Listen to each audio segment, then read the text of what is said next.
우리가 사람들 앞에 나처럼 되시오 라고 얘기할 수 있을까요? 좀 부끄럽죠? 그리고 또 사람들이 웃으면 어떡하나 좀 이런 생각에 내가 자격이 되나 그런 말할 이런 여러 가지 생각으로 이런 말 하는 것이 사실은 굉장히 꺼려지는 게 우리들입니다. 그런데 담대하게 일반 사람도 아니고 왕 앞에서 나처럼 되시오 이렇게 말하는 사람이 있습니다. 바울입니다. 오늘은 그 이야기를 함께 보고자 합니다. 지금 바울이 가이사랴 감옥에 있습니다. 왜 감옥에 갇혀 있습니까? 뭐 세상에서 죄를 지었습니까? 그것도 아니죠. 그런데 유대인들이 싫어하는 일을 했다고 이렇게 유대인들이 감옥에 넣게 되었습니다. 유대인들이 싫어하는 일이 뭘까요? 예수님이죠. 예수님이 십자가에 죽으시고 부활하셨다는 이 사실. 그래서 이 예수님을 믿으면 이스라엘뿐만이 아니라 이방인도 빛이 되게 한다. 하나님 자녀 된다는 이 바울이 전하는 이 복음이 싫은 거예요. 그래서 이 나에게 듣기 싫은 말을 한다고 바울을 이렇게 감옥에 넣게 되었고 죽이려고 그렇게 애를 쓰고 있습니다. 자, 그런 유대인들의 핍박 가운데 바울이 감옥에 갇혀 있는데요. 근데 이 감옥에 갇혀 있으면서 놀라운 일이 생깁니다. 평소에는 일반 사람들을 만났는데 이 감옥에서 만나서 이 복음을 전하는 대상이 누구죠? 높은 사람이에요. 이제 재판을 받잖아요. 내가 죄가 없다는 얘기를 하기 위해서 내가 한 일이 무엇인가 하면서 그 높은 사람 앞에서, 총독 앞에서, 왕 앞에서 이전에는 내가 이런 사람이었는데 예수를, 부활하신 예수를 믿고 예수님을 증거했는데 예수님이 어떤 분이며 뭐가 했으며 예수님을 담대하게 증거하면서 이를 믿으시오 이렇게 이제 되는 거죠. 그래서 결국은 높은 사람 앞에서 복음을 전하는 이런 일을 하나님께서 계획하신 것을 알 수가 있습니다. 자, 오늘은 베스도 총독과 아그리빠 왕 앞에서 복음을 전하는 그런 장면입니다. 변론하면서 복음을 전하는 거죠. 우리가 성경을 보면은 총독이 있고 왕이 있습니다. 자, 왜 어떤 사람이 더 높지? 우리가 궁금한데요.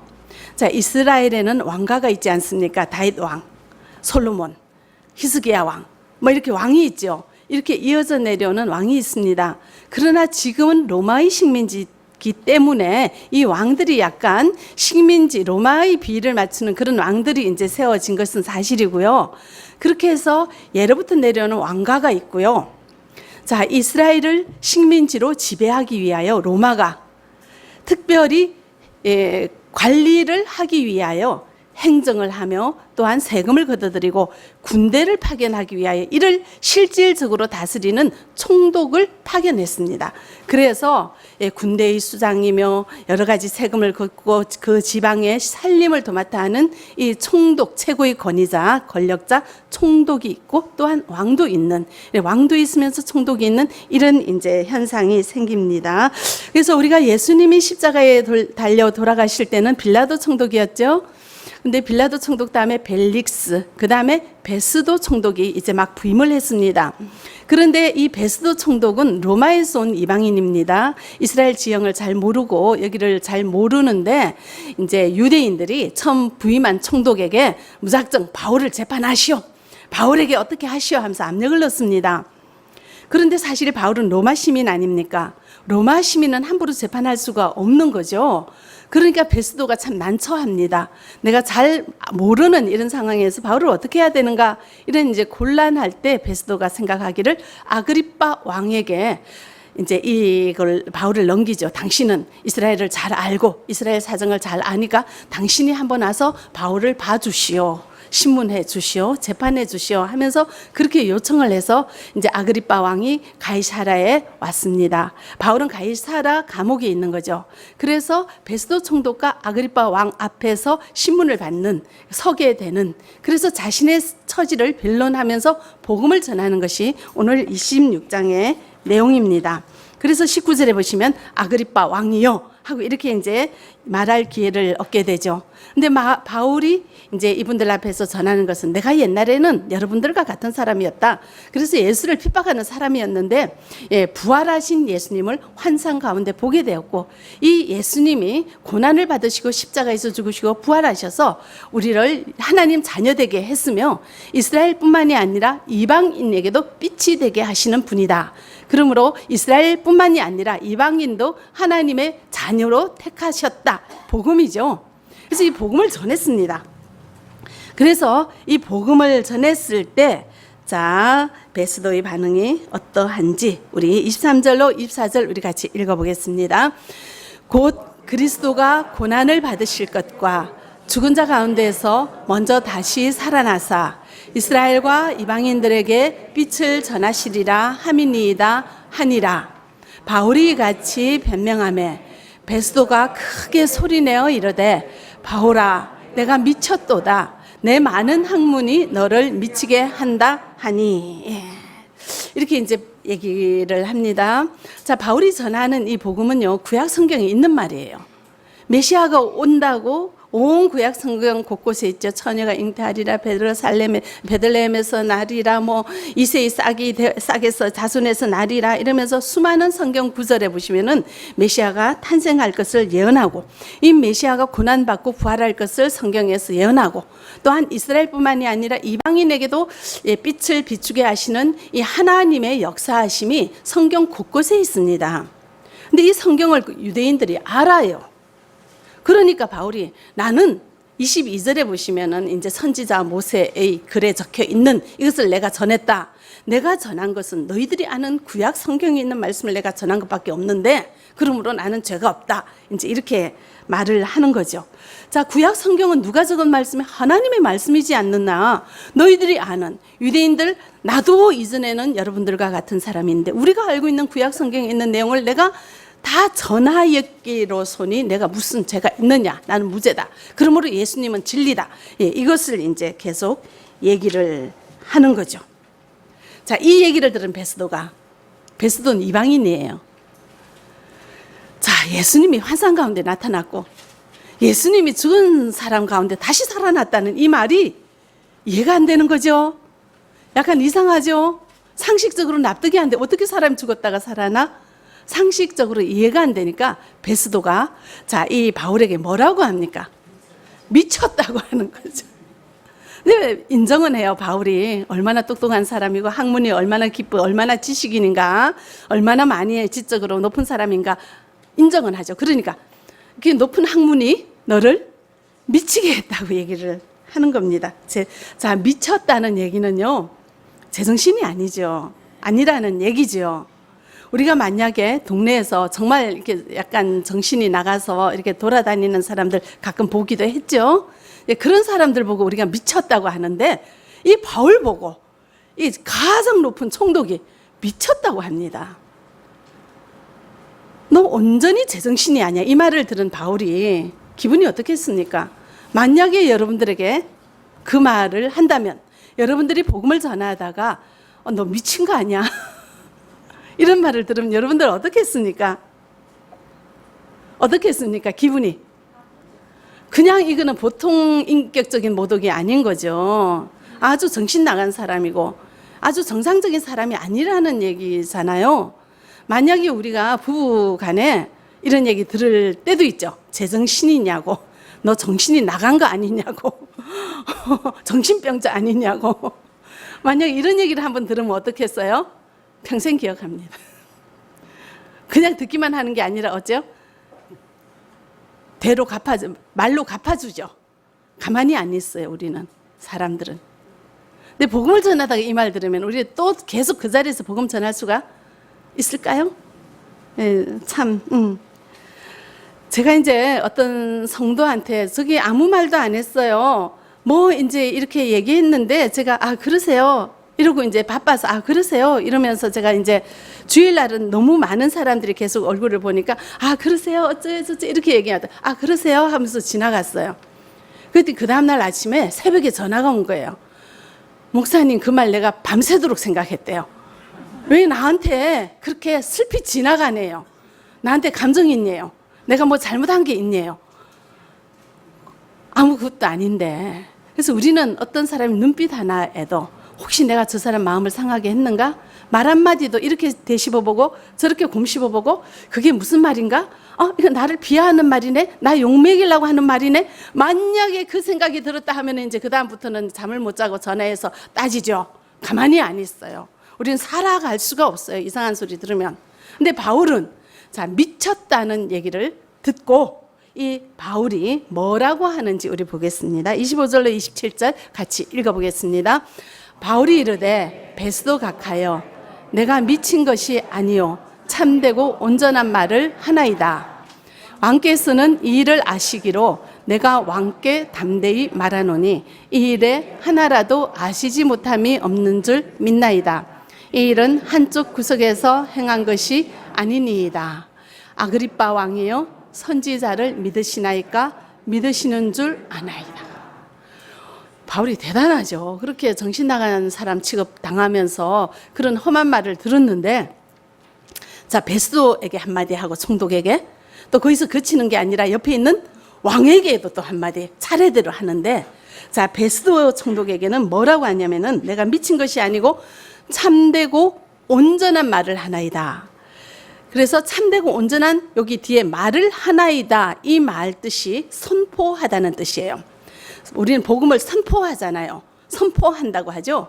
이 선포한다는 것은 어떤 뜻이냐면은 내 말을 들으시고 죄를 깨달으시고 회개하시고 믿으시오 이 말이에요.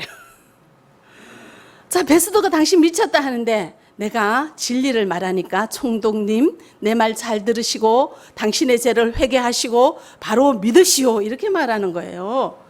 감히 총독 앞에 내 생명을 저 사람 당장 처형해라 이 말 한마디 떨어지면 내 생명을 날려버릴 수 있는 내 생명을 쥐고 있는 그 당사자에게 하는 말이 내가 미친 게 아니고요. 당신 복음 제대로 믿으시오. 이렇게 도리어 큰 소리로 당당하게 말하는 바울을 우리가 볼 수가 있고요. 26절에 보시면은 아그리빠 왕에게도 합니다. 말을 합니다. 자, 이 아그리빠 왕은 유대인들을 잘 아는 사람이라고 그랬죠. 그러니까 이 일을 아시기로 잘 알지 않냐? 예수님에 대해서. 그래서 내가 왕께 담대히 말한다. 편안하게 얘기하는 왕이 좀 편하죠. 그러니까 이 일에 하나라도 아시지 못함이 없는 줄 믿나이다.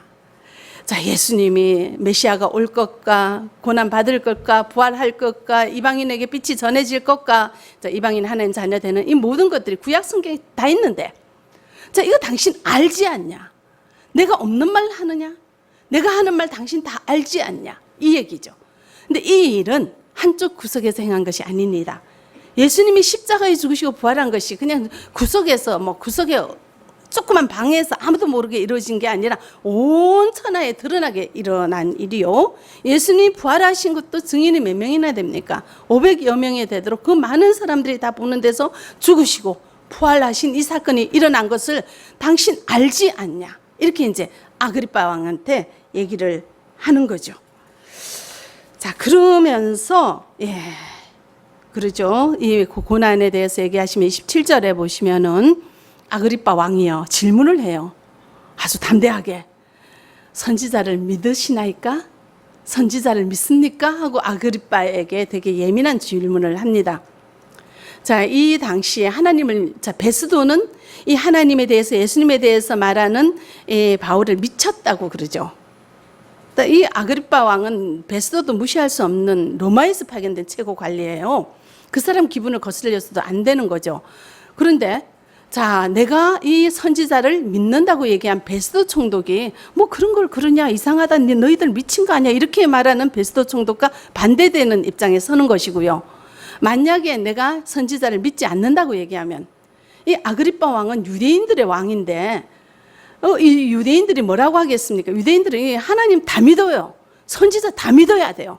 선지자를 안 믿는 사람하고는 이방인이라고 그걸 관계를 안 하잖아요. 그러면 유대인들을 대적 관계에 놓게 하는 이렇게 믿는다 할 수도 없고 믿지 않는다 할 수도 없는 이런 아주 곤란한 질문을 합니다. 자, 그래서 자 28절에 보시면은 아그리빠 왕이 어떻게 대답하는지 우리 한번 보겠습니다. 굉장히 지혜롭게 대답을 하는데요. 같이 읽죠. 아그리빠가 바울에게 이르되 내가 적은 말로 나를 권하여 그리스도인이 되게 하려 하는도다. 바울이 이르되 말이 적으나 많으나 당신뿐만 아니라 오늘 내 말을 듣는 모든 사람도 다 이렇게 결박된 것 외에는 나와 같이 되기를 원하나이다 하니라. 아멘. 자, 28절에 보시면은 믿는다 합니까? 안 믿는다 합니까? 28절에 보시면은 그 말 안 하죠. 대신에 왜 나를 전도하려고 하느냐? 내 왜 예수 믿게 하느냐? 이렇게 얘기를 해요. 그러니까 이제 그 말에 대한 대답을 회피하면서 애매하게 자기 입장 정리를 애매하게 하죠. 어느 눈에도 안 저게 하도록, 눈에 나지 않도록. 너가 왜 나를 이렇게 그리스도인이 되게 하려고 너가 애를 쓰느냐? 이렇게 이제 얘기를 해서 잘 이제 빠져갑니다. 자, 바울은, 베스도는 바울 보고 뭐라 그래요? 미쳤다 그러죠. 그죠? 유대인들은 자신을 죽이려 하죠. 아그리빠 왕은 당신 믿으시오? 예, 선지자 믿습니까? 그러니까 애매하게 얘기해요. 나는 여기도 아니고 저기도 아니다. 애매하게. 어느 누구도 바울의 편을 드는 사람이 없고 바울을 존중하는 사람이 없고 죽이려 하고 미쳤다 하고 비하하고 사람 취급을 안 하는 이런 재판장에서 바울이 그 다음에 29절 뭐라고 합니까? 말이 적으나 많으나 당신뿐만 아니라 오늘 내 말을 듣는 모든 사람도 다 이렇게 결박된 것 외에는 누구처럼 나와 같이 되기를 하나님께 원하는. 사실 바울의 모습은 되게 초라합니다. 바울은 사실은 높은 학문에 굉장히 지도자적인 지적인 좋은 가문의 사람인데, 예, 이 복음 때문에 천막을 치면서 생활비를 벌고, 예, 맨날 피해 다니고 어쩌다 감옥에 가서 두들겨 맞기도 하면서 이렇게 험한 세월을 지내고 있습니다. 지금 감옥에 이렇게 결박되어서 묶여가지고 포승줄에 묶여가지고 죄수의 몸으로 되어 있습니다. 이걸 일반 사람들의 눈에 보면 보세요. 어떻겠습니까? 너무나 비천하고 하찮은 그런 사람으로 보이는데 그런 입장에 있는 바울이 왕 앞에서 베스도 총독 앞에서 그 지역의 최고의 권력자 앞에서 있어서 당신도 나처럼 되시오. 이렇게 결박된 것 외에는 나처럼 되시오. 이렇게 얘기를 합니다. 자, 우리는 이렇게 얘기할 수 있습니까? 미쳤다 하면 그 자리에서 그냥 다리 힘이 풀려가지고 그냥 부글부글해서 복음을 못 전하고 너 나중에 내가 한번 너 반드시 복수하리라 내지는 뭐 다시는 너 안 보리라 이러면서 돌아오지는 않는지요. 자, 그런 어려운 상황을 뚫고 바울은 나처럼 되시오. 바울이 이 하나님이 얼마나 자랑스러우면 예수님이 얼마나 자랑스러우면 이런 상황 앞에서 가장 열악하고 가장 최악의 상태에서 당당하게 이렇게 허술근한 모습으로 아주 초라한 모습으로 서 있으면서도 나처럼 되시오. 나와 같이 되기를 바란다고 하나님께 원한다고 이런 말을 하고 있습니다. 우리는 어떻습니까? 이렇게 하나님 앞에 내 모습이 당당합니까? 사람들 앞에 내가 자랑스러운 존재라는 게 느껴집니까? 사실 바울은 참 이전에 예수 믿는 사람 얼마나 죽이던 사람이었잖아요. 하나님 앞에 너무나 죄를 지은 너무나 부끄러운 과거가 있는 사람이에요. 근데 오늘 이렇게 본문 이전에 보시면 내가 어떻게 예수를 핍박했고 예수 믿는 자를 핍박했고 다 사람 앞에 낱낱이 내가 얼마나 형편없는 사람이었는지 얼마나 큰 죄인이었는지를 다 고백을 합니다. 내가 과거에 어떻게 살았던 내가 하나님 앞에 내 죄를 고백하면 하나님께서 나의 과거에 그런 정말 허물 많은 모습도 기억하지 않아야 하시고 다 용서해 주신다는 그런 확고한 믿음이 있기 때문에 내가 과거에 어떤 사람이었던 지금 내가 어떤 초라한 모습으로 있던 내가 하나님 앞에 얼마나 자랑스러운 아들이며 하나님 앞에 얼마나 자랑스러운 사도인가에 대한 당당한 자긍심이 있습니다. 우리는 어떻습니까? 지금 나의 모습이 자랑스럽습니까? 지금 나의 있는 그대로의 모습이 이렇게 어디 가서 나처럼 되시오 라고 말할 만큼 여러분들 떳떳하십니까? 어떻습니까? 내가 예수 믿는 것이 예수 믿는 사람인 것이 자랑스럽습니까? 내가 중국 사람인 것이 자랑스럽습니까? 어떤 분은 중국에서 교회를 다니시던 분이 한국에 오셔가지고 한국 교회를, 이름 있는 번듯한 교회를 찾아갔죠. 그러면서 제가 우연히 그 사람을 만나게 된 일이 있었는데, 그래서 어떻게 신앙생활 하십니까? 그러니까 한국 사람들하고 같이 신앙생활 하는데, 거기는 중국 사람들 특별히 없어야 했더니, 내가 뭐 구태여 중국 사람이니까 얘기 안 해. 그러시더라고요. 자, 내가 구태여 중국 사람이란 거 얘기 안 한다는 이 말은 어떤 마음이죠? 여러분 느껴보시기 바랍니다. 짐작해 보시기 바랍니다.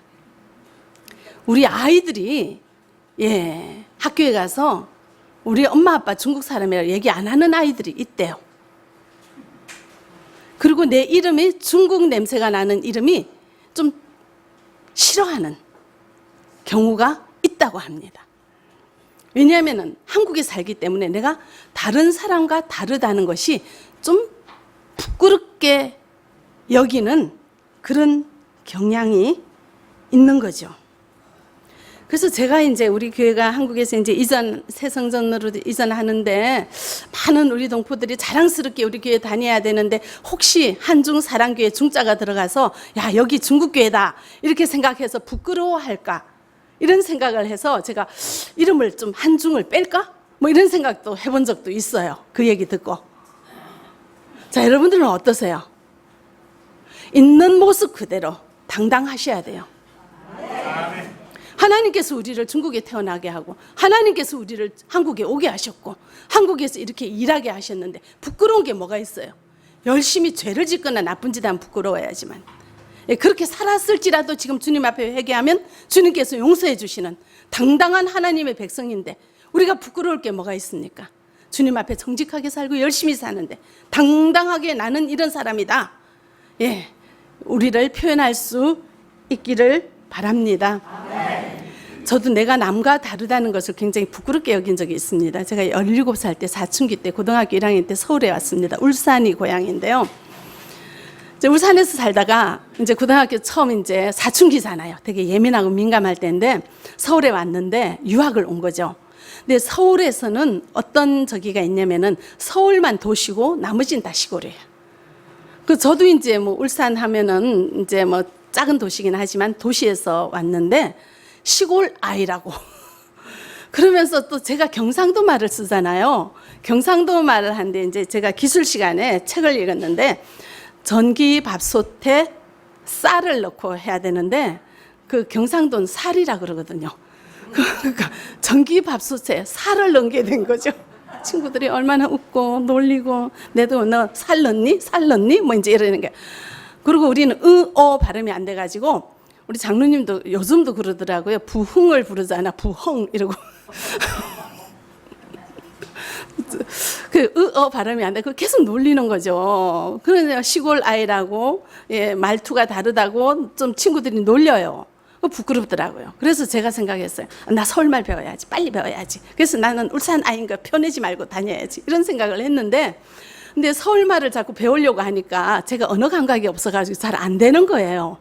그러면서 어느 날 내가 생각하니까 내가 뭐 구태여 이렇게 서울 사람인 척 할 거 있나? 나 울산 사람이고 방학 때마다 울산 가야 되고, 나 울산에서 그렇게 몇십 년 살았는데 이게 뭐가 부끄러워, 이런 생각이 들어서 그래 나 경상도야 뭐 이러면서 나 여태까지 나 이제 경상도 말 안 고칠 거야 이러고 이제 지금까지 제가 사투리 마음 놓고 쓰는데요. 뭐 부끄러워할 게 뭐가 있습니까? 그죠?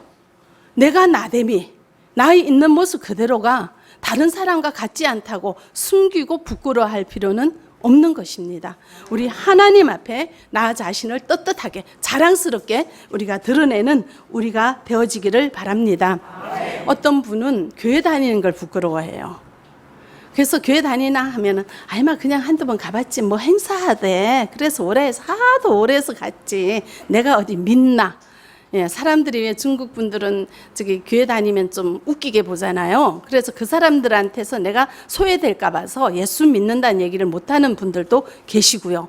식당 가서 식사할 때 먼저 기도하고 식사하려면 사람들이 쳐다보고 너 예수 믿구나 이런 소리 할까 봐 그냥 얼른 그냥 막 혼자서 그냥 기도 생략하고 밥부터 막 먹을 때도 있고요. 성경책 들고 다니는 거 부끄러워하는 것도 있고요. 자, 그래서 되겠습니까? 제가 어떤 이제 아들이 고등학생 이제 사춘기 남자 아이가 자기 엄마랑 같이 버스를 탔어요. 근데 이 엄마가 되게 성질이 별나가지고 어디 같이 시내에 나가거나 사람들이 많은데 가면은 곱게 말하지 않고 꼭 한 번씩 싸워요. 그러니까 이제 옛날에 이제 버스를 타면 버스가 되게 비좁았거든요. 옛날에는.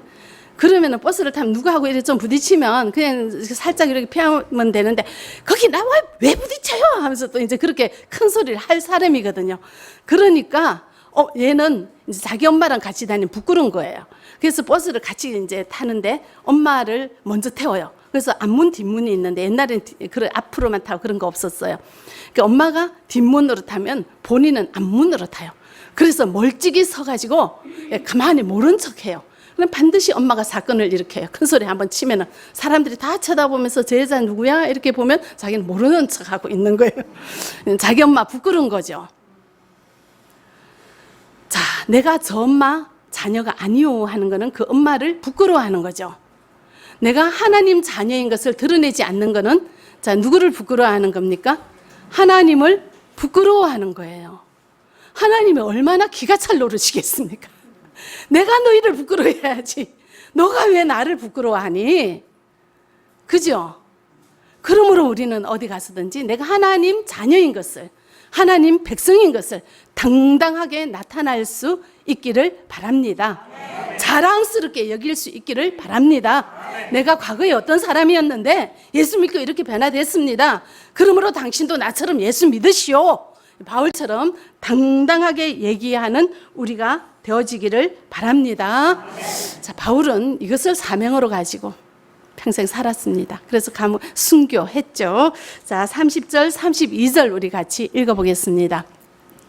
왕과 총독과 번이게와 그 함께 앉은 사람들이 다 일어나서 물러가 서로 말하되 이 사람은 사형이나 결박을 당할 만한 행위가 없다 하더라. 이에 아그리빠가 베스도에게 이르되 이 사람이 만일 가이사에게 상소하지 아니하였더라면 석방될 수 있을 뻔하였다 하니라. 아멘. 야, 이거 아그리빠 왕이 이제 바울을 심문했잖아요. 이게 결론이 뭐예요? 죄가 없다. 그러면서 마지막에 하는 말이 가이사, 로마 황제를 가이사라 하죠. 이 황제에게 상소, 재판을 부탁하지 않았으면 이 자리에서 석방될 뻔했다는 거죠. 자, 저는 이 말을 읽으면서 너무 안타깝더라고요. 아유, 그래. 이전에 옛날 평신도 때 바울이 왜 그렇게 꼭 나를 이렇게 앞에 보시면은 황제에게 재판받게 해달라고 자기가 그래 신청을 했어요. 그러니까 이제 로마까지 가야 되는 거예요. 그러니까 아그리빠가 그 신청을 안 했으면 우린 이 자리에서 당신을 풀어줄 수 있다는 거죠. 얼마나 안타까운지요. 아우, 왜 그렇게 그냥 섣불리 황제한테 나를 보내라고 얘기했을까? 안타까운 거예요. 안 그랬으면 여기서 풀렸을 텐데. 이게 사람의 시선이에요. 하나님께서는 바울을 감옥에 갇혀서 어디까지 가게 하는 게 로마까지 가게 하는 것이 하나님의 계획이에요. 자, 로마에 가서 누구 앞에 선다? 황제 앞에 서는 거죠. 자, 황제 앞에서 재판을 받을 때 바울은 항상 뭘 합니까? 복음을 전하잖아요. 어떻게 황제 앞에 복음을 전할 수가 있겠습니까? 황제 앞에 복음을 전할 수 있는 기회가 죄수가 되어서 자기 죄를 변론할 때 복음을 전할 수 있다는 것을 아시는 하나님께서 오직 로마 황제에게 복음을 전하게 하기 위하여 바울에게 나 로마 황제에게 보내주시오. 거기서 재판받겠습니다. 이 말 하게 하고 아무런 죄가 없는 바울을 그렇게 로마까지 보내게 되는 이 여정을 겪게 하는 것이 하나님의 계획인 것이에요. 우리가 볼 때 감옥에서 나오면은 좀 편하고 그냥 그렇게 사는 게 더 좋아 보이는데 하나님은 우리를 통해서 하나님의 계획을 이루는 것을 원하시는 거죠. 그것이 바울의 사명이었어요. 바울이 로마 황제 앞에서 복음을 전했기 때문에 그로부터 300년 후에 콘스탄티노플 대제를 통하여서 로마가 모든 그 당시에 유럽을 지배하는 최대 강대국인 로마가 황제가 믿으면서 로마가 기독교 국가가 되니까 그 로마가 정복하는 모든 영토는 다 기독교 국가로 변화되는 놀라운 역사가 일어났고요. 그로부터 몇천 년 후인 지금 전 세계의 기독교가 이렇게 편만하게 일어나는 귀한 통로로 바울을 사용했다는 것을 우리는 알 수가 있습니다.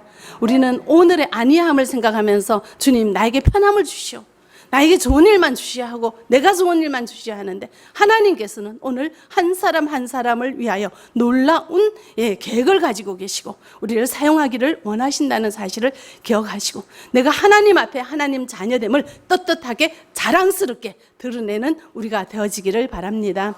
수천 년 후에 나를 통하여 이루어질 하나님 나라가 어떤 모습일지, 그죠? 특별히 한정사랑교회는 우리 대한민국의 굉장히 위대한 선교의 역사의 기점이 되는 귀한 교회, 여러분들 성도로 계십니다.